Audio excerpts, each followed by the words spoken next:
الحمد لله رب العالمين والصلاة والسلام على أشرف المرسلين أما بعد فأعوذ بالله من الشيطان الرجيم بسم الله الرحمن الرحيم ورتل القرآن ترتيلا صدق الله العظيم. معزز ناظرین، سامعین گرامی اور قابل احترام شرکائے کلاس، آج انشاءاللہ العزیز ہماری کلاس نمبر 22 ہے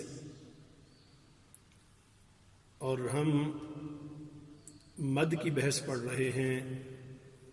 اس سے پچھلی کلاس میں ہم نے مد سے متعلق چند ابتدائی اور بنیادی چیزیں ہم نے پڑھی تھی کہ مد حروف مدہ پر آتی ہے اور پھر ان حروف کو ہم یہاں صفات عارضہ کی اس بحث میں بالکل اختتام پہ جن جن حروف کے اندر صفات عارضہ جس طریقے سے آتی ہیں تو اس ضمن میں ہم نے ان کو حروف کو پڑھا ہے. تو پچھلی کلاس میں ہم نے مد، مقام مد اور اسباب مد سے متعلق ہم نے پڑھا تھا. ابھی ہم مد کی اقسام پڑھیں گے. پہلے مد کے اسباب میں ہم نے پڑھا تھا کہ اگر حروف مدہ کے بعد حمزہ یا سکون یا تشدید ان میں سے کوئی ایک چیز بھی آ جاتی ہے تو اس پر ہم مد کریں گے. جو مد کی اقسام ہیں ان کا تعلق انہی اسباب کے ساتھ ہے. تو سب سے پہلے جو دو بنیادی اس کی مد کی جو قسمیں ہیں ان میں مد میں مد اصلی اور دوسری قسم ہے مد فرعی. مد اصلی اور مد فرعی، اصل یعنی جو بنیاد ہوتی ہے کسی چیز کی، اور فرع جو اوپر جا کے پھر جو باقی اس کا حصہ ہوتا ہے اس کے ساتھ جو شاخیں ہوتی ہیں. تو مد اصلی میں حروف مدہ خود ہیں. حروف مدہ کہ جب کوئی سبب بھی مد کا حروف مدہ پر نہ پایا جاتا ہو، یعنی کوئی بھی سبب نہ پایا جا رہا ہو تو وہ مد اصلی ہوگی. جیسے مثال اس کی پہلے دی جا چکی ہے، ذالک الکتاب لا ریب فیہ، اور یہ کثیر تعداد میں قرآن مجید میں آتی ہے.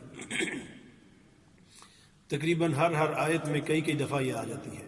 گویا کہ جہاں بھی الف یا واو یا مدہ شکل میں آتے ہیں اور اس کے بعد کوئی سبب نہیں ہوتا، اور یعنی مدہ حالت میں آتے ہیں اور ان کے بعد کوئی سبب اس میں ایسا نہیں ہوتا جو اسباب ہم نے پچھلی کلاس میں پڑھے تھے، یعنی نہ ہی تو اس کے بعد حمزہ آتا ہو، نہ ہی اس کے بعد والا حرف ساکن ہو، نہ اس کے بعد والے حرف پر تشدید ہو، تو اس جو حرف مدہ ہے اس کی ادائیگی کا نام مد اصلی ہے. تو اس کے بعد یعنی اس کی جو اپنی مقدار ہے وہ ہم مدہ کی بحث میں، حروف مدہ کی بحث میں ہم پڑھ چکے ہیں کہ وہ دو حرکت ہے.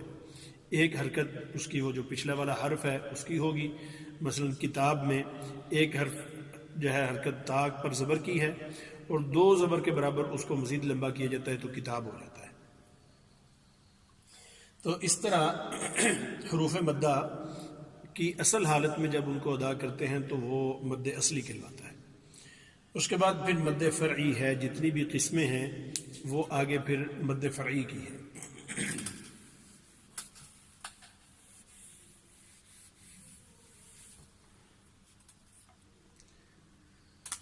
مد فرعی میں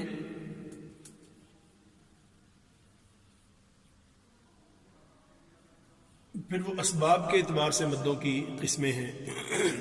اگر مد فرعی کے فوراً بعد یعنی حروف مدہ کے فوراً بعد سبب حمزہ ہو تو اس کی دو قسمیں ہیں. حروف مدہ کے بعد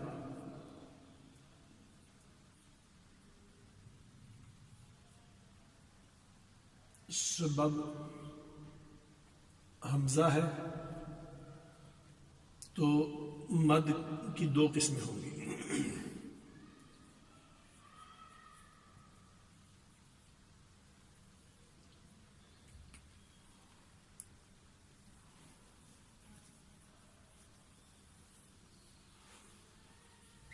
مد کی دو قسمیں ہوں گی اگر حمزہ آ جاتا ہے حروف مد کی. تو ایک قسم ہے مد متصل اور ایک ہے مد منفصل.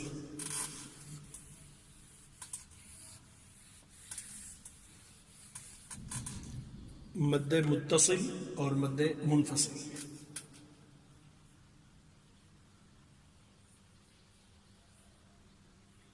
مد متصل اور مد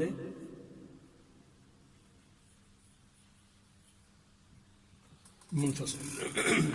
متصل یہ ہے کہ حرف مدہ اور حمزہ ایک ہی کلمے میں ہو. حرف مدہ کے فوراً بعد حمزہ اسی کلمے میں اس کے ساتھ ملی ہوئی ہو، متصل ہو، تو مد متصل ہوگی. جیسے جاء،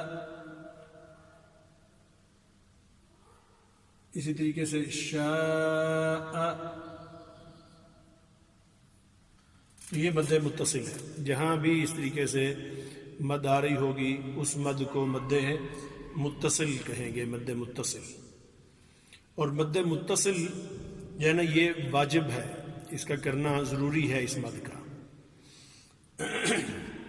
قرآن مجید میں مختلف مقامات پہ یہ مد آتی ہے اور جہاں بھی آئے گی اس مد کو کرنا یہ ضروری ہے اور یہ واجب کہلواتی ہے. مد منفصل وہ ہے کہ جہاں سبب تو یہی ہو، یعنی حمزہ حروف مدہ کے بعد حمزہ کے آنے پر ہی وہ مد کی جائے، لیکن وہ جو ہے ساکن حرف جو حمزہ ہے حرف مدہ کے بعد وہ اگلے کلمے کے شروع میں آ رہی ہو، یعنی دونوں اکٹھے ہوں لیکن کلمہ ایک نہ ہو، کلمے جدا جدا ہو. حرف مدہ ہے یا ایہا الذین آمنوا،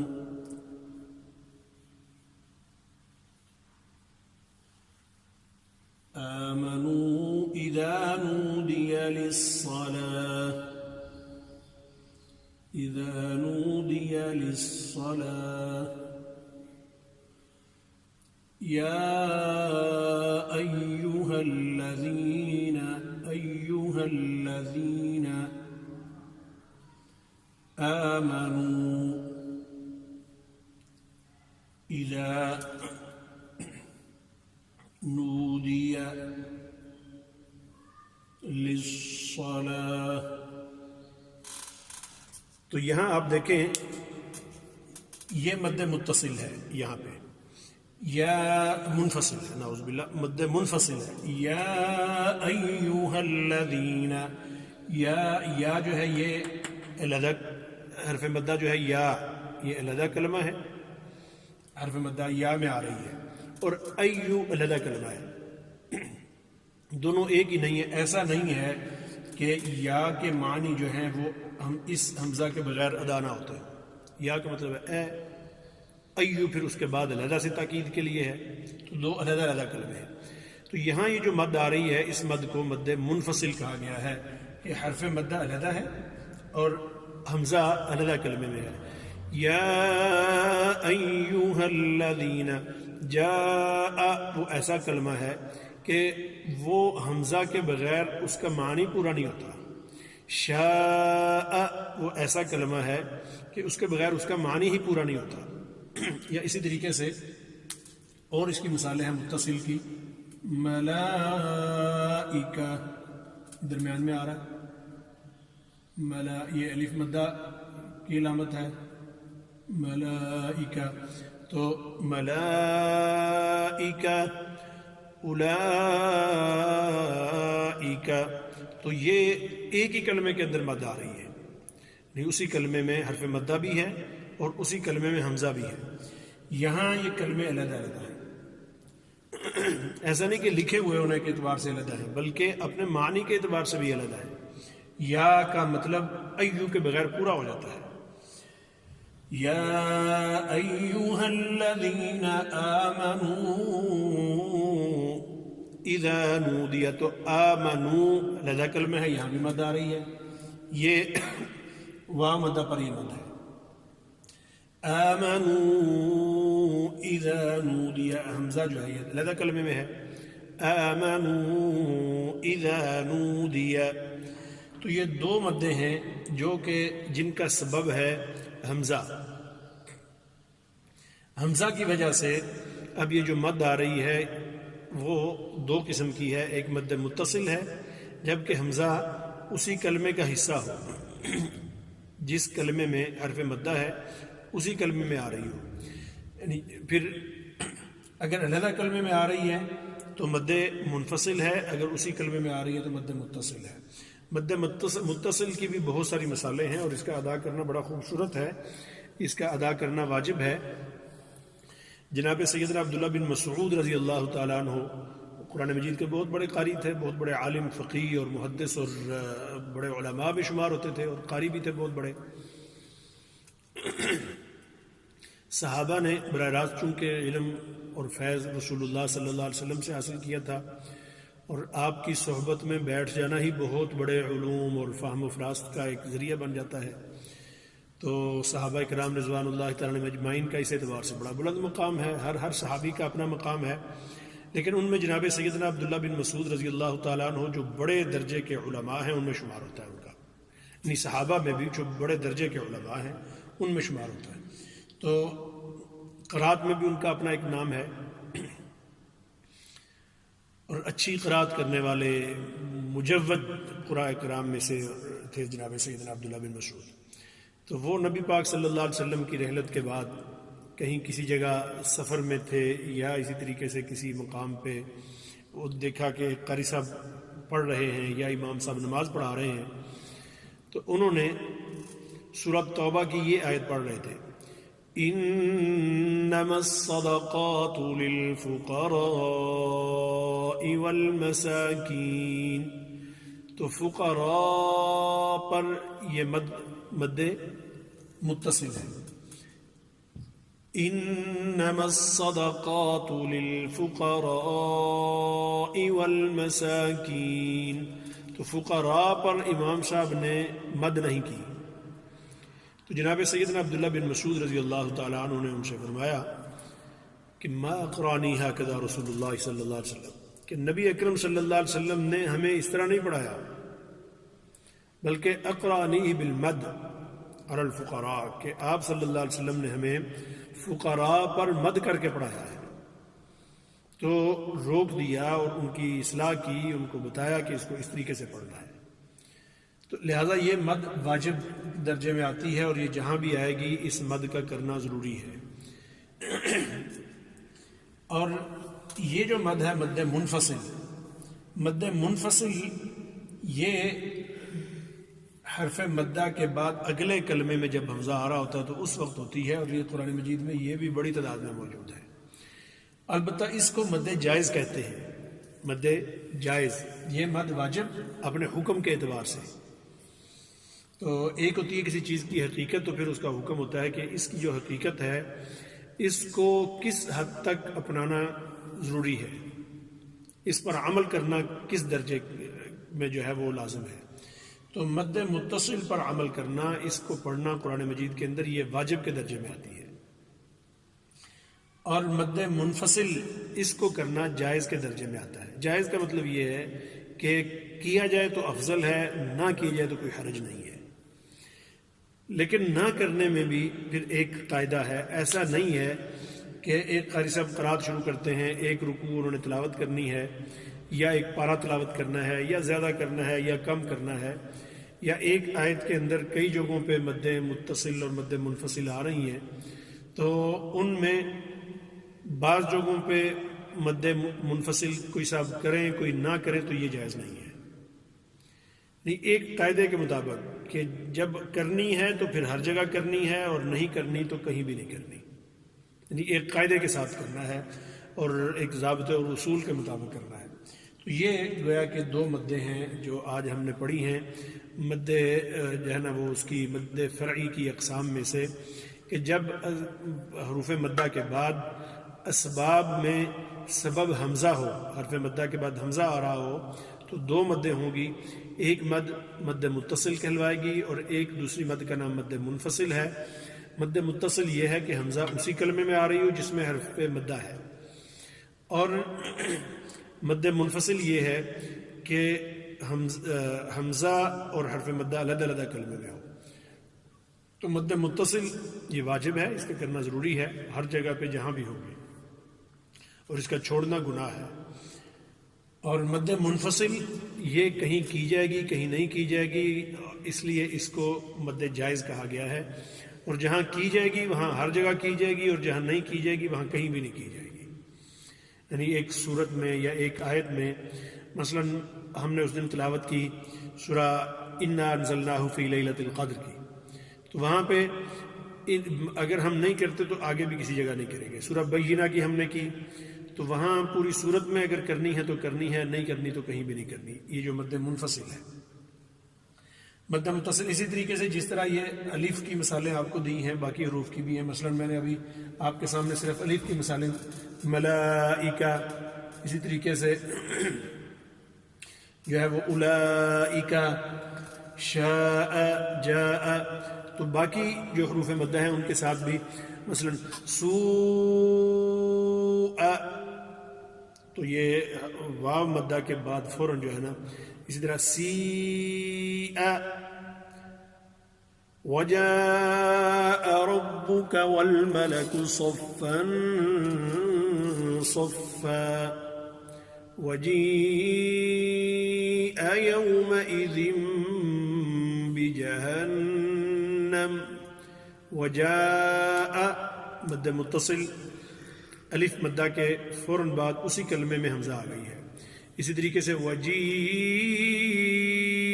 یومئذ بجہنم، وجیء یہ مجہول کا یہ ہے لفظ ہے، تو اس اعتبار سے اس میں جو ہے وہ آ رہی ہے، جو مد آ رہی ہے یہ مد منفصل ہے، مد متصل ہے، اور اسی کلمے میں یا مدہ کے فوراً بعد اسی کلمے کے اندر یہ آ رہی ہے۔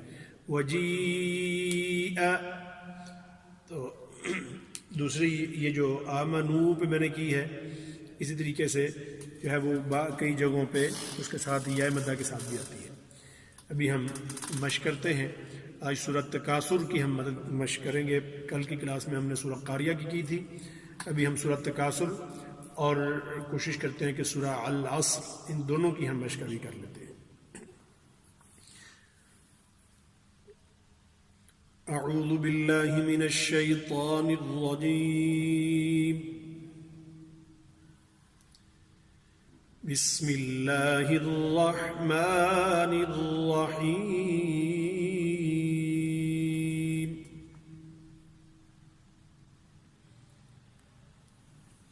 ألهاكم التكاثر، ألهاكم التكاثر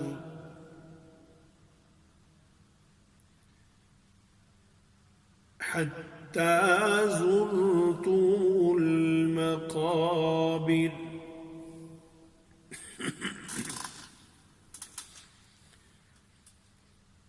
كلا سوف تعلمون،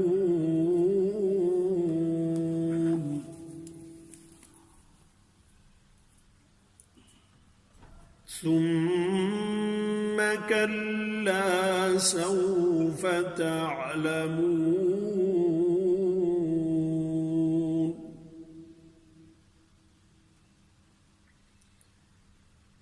كلا لو تعلمون علم اليقين،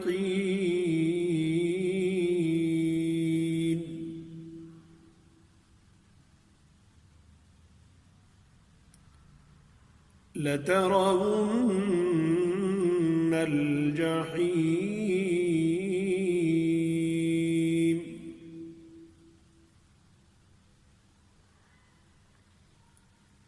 ثم لترونها عين اليقين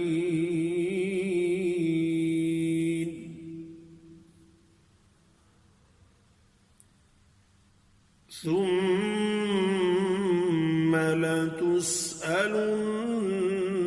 يومئذ عن النعيم.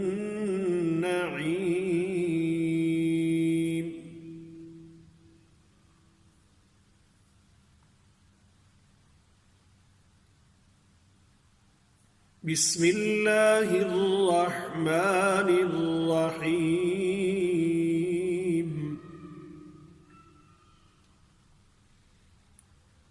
والعصر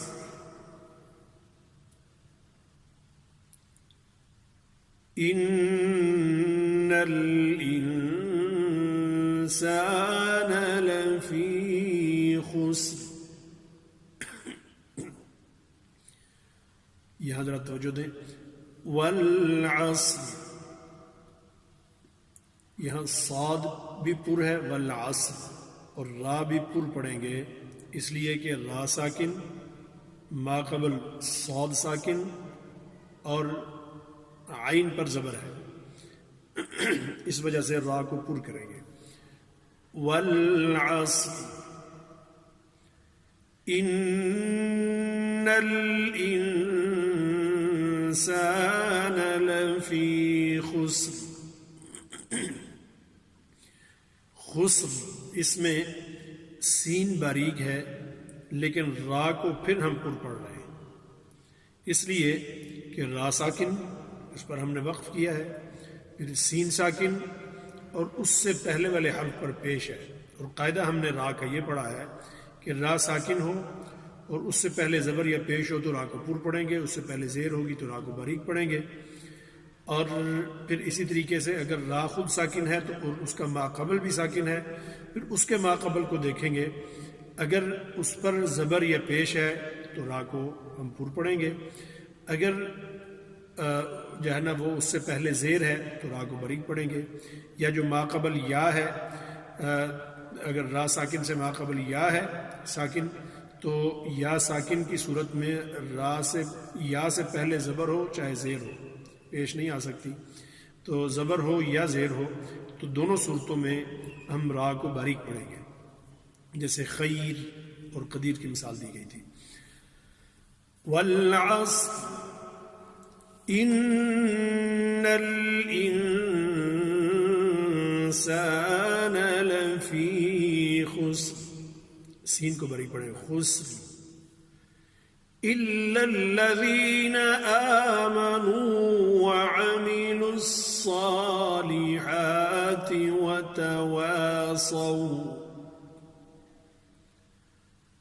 وتواصوا بالحق وتواصوا بالصبر. یہاں بھی را کو پر پڑھیں گے جہاں پہ وقف کر رہے ہیں. ہاں البتہ اگر را کی حرکت کو ظاہر کرتے ہیں تو والعصر کی را کے نیچے زیر ہے، اگر اس کو آگے ملا کے پڑھ رہے ہیں وہاں وقف نہیں کر رہے تو را کو باریک پڑھیں گے. کیوں؟ اس لیے کہ اس کی اپنی جو اصل حالت ہے اس کو ہم نے ظاہر کر دیا اور وہ زیر ہے. اگر وہاں زبر یا پیش ہوتی تو پر پڑھتے، لیکن چونکہ زیر ہے اس لیے ہم اس کو اب باریک پڑھیں گے. اسی طریقے سے خسرن میں بھی اگر باریک کر کے ملا کے پڑھتے ہیں، اس کا اعراب ظاہر کرتے ہیں تو را کو باریک پڑھیں گے. صبری میں بھی اگر را کو ظاہر کر کے پڑھتے ہیں تو باریک پڑھیں گے. والعصر ان الانسان لفی خسر الا الذین آمنوا. تو اس طرح اس کو باریک پڑھا جائے گا. تو صدق اللہ العظیم.